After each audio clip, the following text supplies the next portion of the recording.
cuma beberapa daerah dan juga perubatan kesihatan percuma.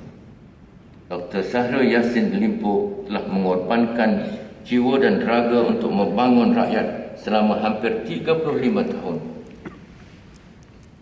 Dan pada hari ini, Universiti Tun Hussein On Malaysia dengan sukacitanya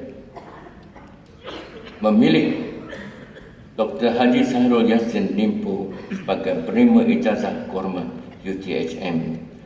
Ini menjadikan Dr. Haji Syahrul Yassin Limpo alumni pertama UTHM di Sulawesi Selatan. Ampun tuanku.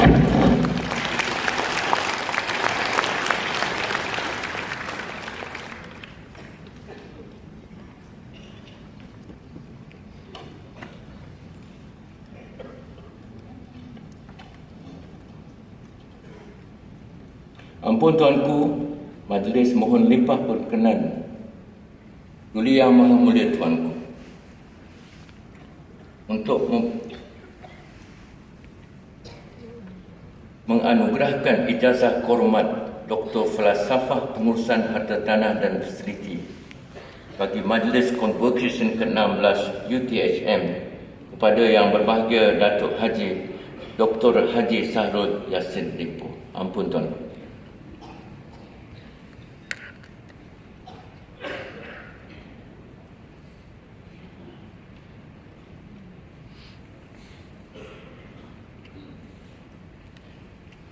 Dengan kuasa yang diberi kepada saya, maka dengan ini saya anugerahkan ijazah hormat Dr. Falsafah dan Harta Tanah dan Fasiliti pada Yang Berbahagia Dr. Haji Syahrul Yassin Limpo.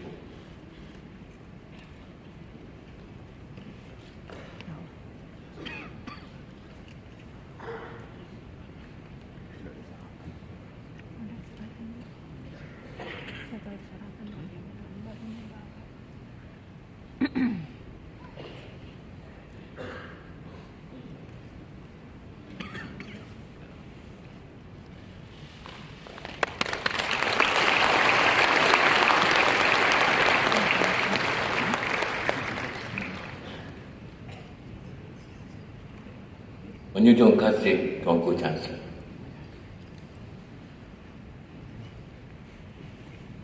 untuk memastikan terjadinya transformasi struktural dan fungsional dalam semua aspek kehidupan, ilmu pengetahuan, politik, ekonomi, budaya, dan aspek lainnya.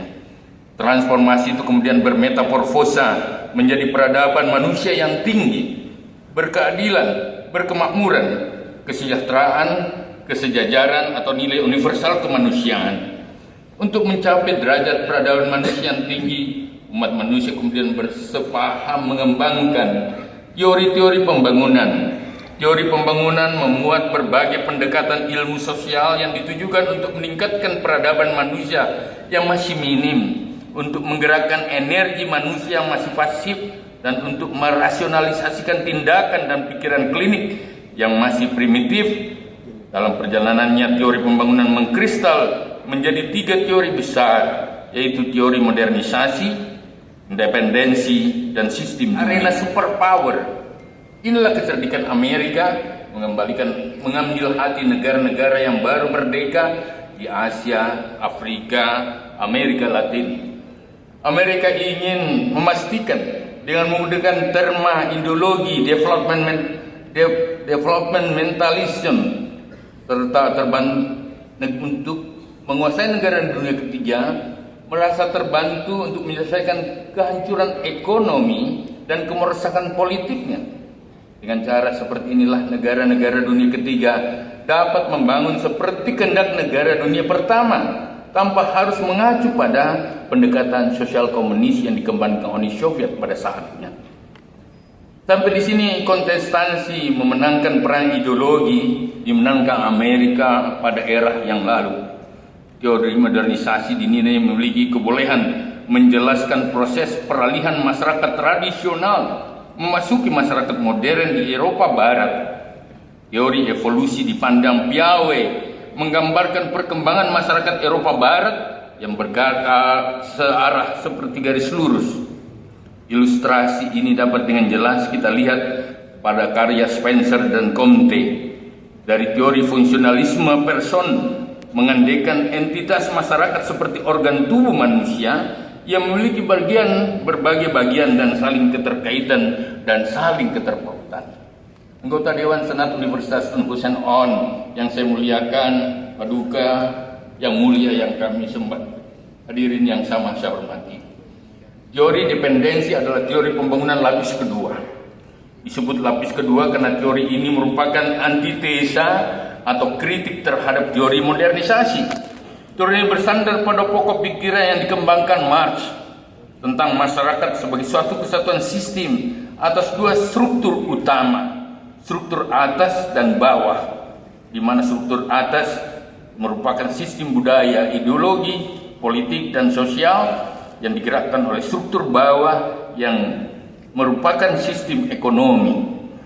Teori ini mendeskripsikan hubungan antar negara dunia ketiga dan negara dunia pertama yang tidak berimbang, karena mereka akan selalu berusaha menjaga aliran surplus ekonomi pada negara-negara pinggir ke negara sentral. Akibatnya, negara dunia ketiga menderita miskin dengan kondisi politik yang tidak stabil. Teori dependensi mengajarkan kepada saya untuk berani mengambil keputusan untuk memutuskan relasi antar negara-negara pinggir dan negara-negara sentral. Ini dimaksudkan agar berkurang intervensi pengaruh asing pada negara yang didominasi itu. Dengan pemutusan itu, negara-negara pinggir akan berusaha untuk mandiri. Sebagai pimpinan pemerintahan, saya telah bersungguh-sungguh melakukan sintesa terhadap ketiga teori.